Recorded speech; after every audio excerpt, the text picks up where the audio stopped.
Ever kind of catch yourself like scrolling, and it hits you, what if all this is a dream? Yeah. Maybe not in those words exactly, but today's deep dive, we're going there. Is this world a dream? That whole thing. Oh, getting philosophical. And you know what? The source we're looking at, it ties it all back to, get this, our digital lives. Makes you think. It's a really interesting take on the dream argument. Been around for centuries, that concept. But this is different. It all starts with this question, see if this resonates.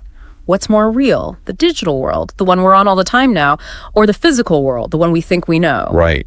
Because we're always on our phones, browsing, posting, whatever. It's like we're living in this invisible world. But it's shaping our lives, even if we can't see it. Wild when you stop and think about it. Exactly. And that's the hook, right? The source uses that feeling as the jump off point. It's saying, just like the internet, it's humming along, doing its thing on a level we don't see. Maybe, just maybe, our reality is the same. Like there are these forces, these energies shaping everything, but we're not tuned in, not directly. Okay, I'm with you so far. But how does this whole dream world idea come into play? So the dream argument at its core, it's questioning how reliable our senses are. Like, what if what we're taking as reality, solid, certain, what if it's an illusion? You mean like we're all living in a dream and just don't know it? That's kind of freaky, but also really cool to think about. Yeah, and the source talks about this concept, Maya. It's a big deal in Eastern philosophy. It's all about this, that our senses, they can trick us. They stop us from seeing what's really real. Okay, Maya. I've heard that word thrown around, but I'll be honest, it's always been kind of vague for me.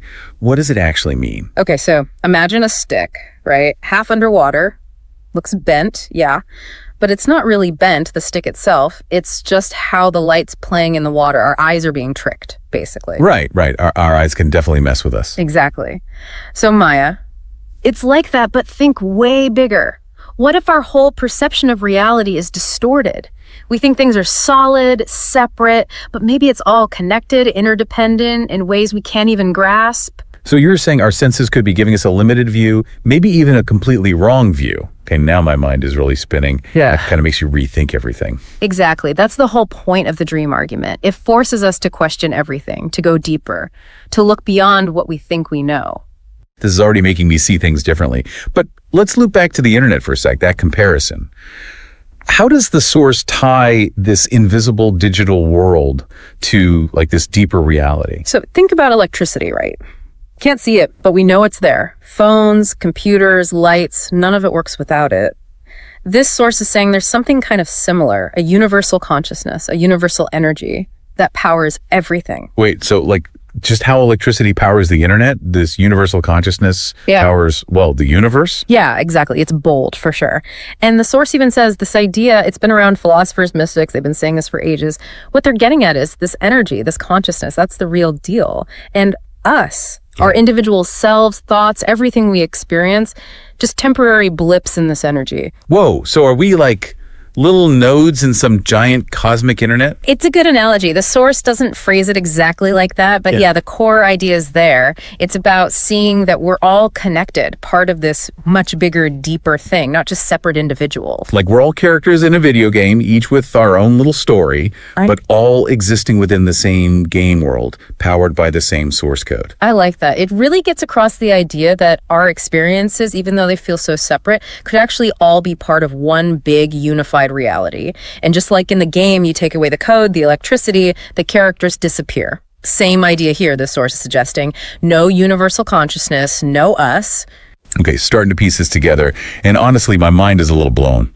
We went from like scrolling Instagram to the nature of reality and universal consciousness in what, like 5 minutes? Yeah. This is why I love these deep dives. Right, connecting those dots, finding the threads that tie these big ideas together. And this source, this is some next level weaving. Ancient wisdom, modern tech, all coming together to explore these massive questions. So let's say we go with this universal consciousness thing. Where do we go from there? What does it mean for our lives, how we see ourselves, all of it? No, those are the questions, right? And this source seems to say, realizing this connection, it's not just some heady concept. It can completely change how you experience life. All right, now you've got me hooked. Let's unpack that a little more. Yeah. What kind of changes are we talking about? It's one thing to say universal consciousness, right? Sounds cool and all, but what does that actually mean for us? Like day to day, this source, it's hinting that this isn't just some idea. It's a whole different way of experiencing life. Exactly. This source, it actually compares this shift, this realization, to ice melting. Okay. It goes from ice to water, then to gas, then boom, pure space. Right. It's suggesting our ego, our sense of self. It kind of dissolves the same way when we grasp this truth. Hold on. So what, my personality just vanishes. I stopped caring about stuff. It's not about vanishing or not caring. Think of it like this. You're a wave, right? Out in the ocean. Yeah. You've got your shape, you go up, you go down, you crash on the beach, but you're always part of the ocean. Yeah. Okay, I can kind of picture that. So when we tap into this universal consciousness, we're like realizing we're all part of the ocean, not just these separate little waves. That's a great way to put it. The source, it really emphasizes how everything is connected. Like we're not separate, our existence, it's all part of this bigger universal energy. It's like, think about the air you're breathing. It's the same air that's been around forever, connecting you to everything that's ever lived. Wow, that's actually kind of blowing my mind a little bit. Yeah. But okay, if we're all just expressions of this energy, what about free will? Does that even make sense anymore? The classic free will versus determinism debate. Philosophers have been going back and forth on that one for, well, forever. This source doesn't pretend to have all the answers, but it does make you wonder if maybe our idea of free will, maybe it's not the whole picture. So it's not necessarily that free will doesn't exist, but that it works differently than we think. Like our choices, they're not happening in a vacuum. They're all connected to this web of energy and stuff. You got it. The source, it's almost like it's saying real freedom. It's not about fighting against the current. It's about understanding how to move with it. Like, yeah, you could try to swim upstream, but why not just ride the current where you want to go? It's like that saying, right? Life is a series of waves. We can't stop them, but we can learn to surf. There you go. It's about finding that peace, that acceptance, even when things are tough, uncertain. You know, there's this one part of the source that's really stuck with me. It's talking about how when you get this truth, this connection, it changes you. Do you think that's really possible? Like, just from understanding something, can it actually change who you are? It's not just intellectual, though. It's about shifting your whole perspective. Imagine thinking the earth is flat your whole life, right? Then, boom, you realize it's round. That wouldn't just change what you know about geography. It would change everything. How you see yourself, how you see the universe, everything. Yeah, that'd be huge. Yeah. But how does that work with this whole green world idea? What kind of perspective shift are we talking about here? Well, the source says once you really get this concept of Maya, this idea that our senses can trick us, you start to see the world differently. You're less attached to stuff, less bothered by the ups and downs of life. You start to see past the illusion of separation, and you feel this connection to everything. So it's not that our experiences aren't real, it's that there's more to them than we realize. It's about recognizing our senses have limits, but still accepting the world we experience through them. Exactly. And the source, it uses this phrase, it's powerful, the illusion of duality. Our minds, they love to put things in boxes, right? Good, bad, right, wrong, us, them.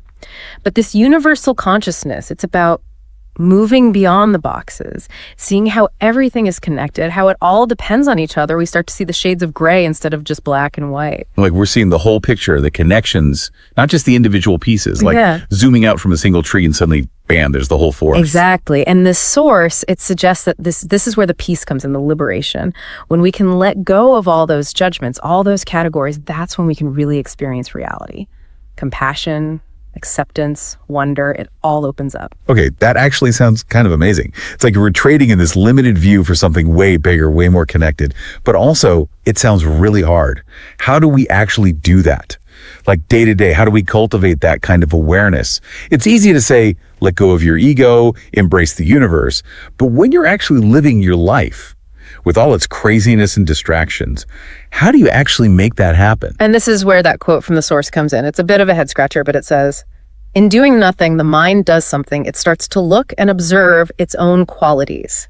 It's about practice. Okay, we got to unpack that one. Doing nothing, what's that mean? Right. Should we all quit our jobs, go live in a cave and meditate? Is that the secret to unlocking this whole universal consciousness thing? Not exactly. It's not about being passive or checking out from the world. It's more about finding that stillness inside yourself, a space where you can observe your thoughts, your feelings, without judging them or getting swept away. It's about finding moments of quiet, of looking inward, even in the middle of everything else going on. So it's not about literally doing nothing, just being quiet inside ourselves, like hitting pause on all the thoughts swirling around, giving ourselves a chance to just be here. Right, and the source says that's where the magic happens. In that stillness, when you're just watching your thoughts without getting carried away by them, the mind starts to see things more clearly. You start to see how your thoughts create your world. Like taking a step back from a movie, noticing the projector, the screen. It's not saying the movie isn't real, just that there's this whole system behind it making it happen. That's a great way to put it. We start to see the mechanics of our own minds. And when we see it that way, we're not so controlled by it anymore. We have a choice in how we react, how we show up in the world. This is making me think about meditation and mindfulness. They're not just about chilling out, are they? They're about training our minds to do this, to observe without judgment. Exactly. There are tools we can use to create that inner stillness, that space of awareness. And the more we practice, the more clearly we see how our minds shape everything we experience. Wow. This deep dive has really taken us down some rabbit holes, from the internet to consciousness to the idea that maybe we're all living in a dream. It's a lot, but it's also kind of exciting, right? It is exciting. There's this sense of possibility that opens up when you realize that how you see things might not be the whole picture, when you realize there might be so much more to life than what you see on the surface. And the source seems to say that the way to tap into that is by turning inward, exploring the world inside ourselves. And to think, it all started with this simple question: is this world a dream? We've talked about ancient philosophy and modern technology, and even the mysteries of consciousness, all because of one question. It's amazing how that happens. A single question can spark a whole journey of discovery. And as we've seen on this deep dive, that journey can lead to some pretty incredible places. So to everyone listening, next time you catch yourself scrolling endlessly on your phone, take a breath. Look up from the screen and ask yourself, what if there's more to reality than I realize? You might be amazed at what you discover. And just maybe you'll find yourself waking up to a whole new way of experiencing this dream.